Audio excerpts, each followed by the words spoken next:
میں ابھی تک اس چیز کو ہضم نہیں کر پا رہی ہوں کہ پاکستان جو کہ لا الہ الا اللہ کے نام پہ ہمارا ملک بنا تھا، وہاں پہ مسجدوں کو شہید کرنے کے حکم دے دیے جائیں گے۔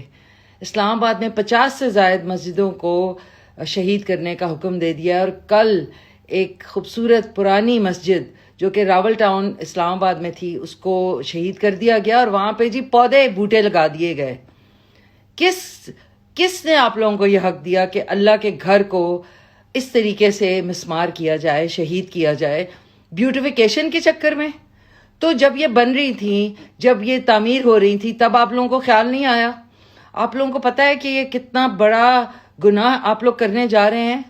میرا یہ سوال ہے کہ آپ لوگ بیوٹیفیکیشن کے لیے پودے تو لگا رہے ہیں، ہزاروں درخت آپ لوگوں نے، زندہ درخت جو ہے جن میں جان ہوتی ہے، ان کو آپ نے کاٹ کے پھینک دیا سڑکوں کی اور پلوں کی خاطر، اور اس کے بعد اب آپ نے وہاں پہ پودے لگائے اس مسجد کو شہید کرنے کے بعد، اور اب آپ کا پلان ہے کہ بیوٹیفیکیشن، مطلب یہ جو مساجد ہیں، اللہ مجھے معاف کر دے، یہ جی اسلام آباد کی بیوٹیفیکیشن کے آڑے آ رہی ہے۔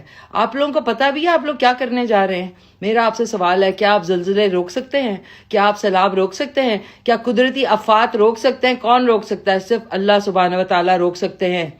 آپ لوگوں کو ڈر نہیں ہے؟ چلیں، آپ لوگوں نے ہمارے سانس تو بند کیے ہوئے ہیں، آپ لوگوں نے سارا کچھ اپنے کنٹرول میں لیا ہوا، لیکن اللہ تعالیٰ نے بہت ساری چیزیں اپنے کنٹرول میں رکھی ہوئی ہیں، اور یہ جو آپ لوگوں نے کیا ہے نا، میں بتا نہیں سکتی کہ آپ لوگ کیا کرنے جا رہے ہیں، اور آپ نے یہ جو کیا ہے نا، اس کا اللہ تعالیٰ بے گناہ جو عوام ہے نا وہ بھی پسیں گے آپ لوگوں کے اس خوبصورت اسلام آباد کو بنانے کے چکر میں۔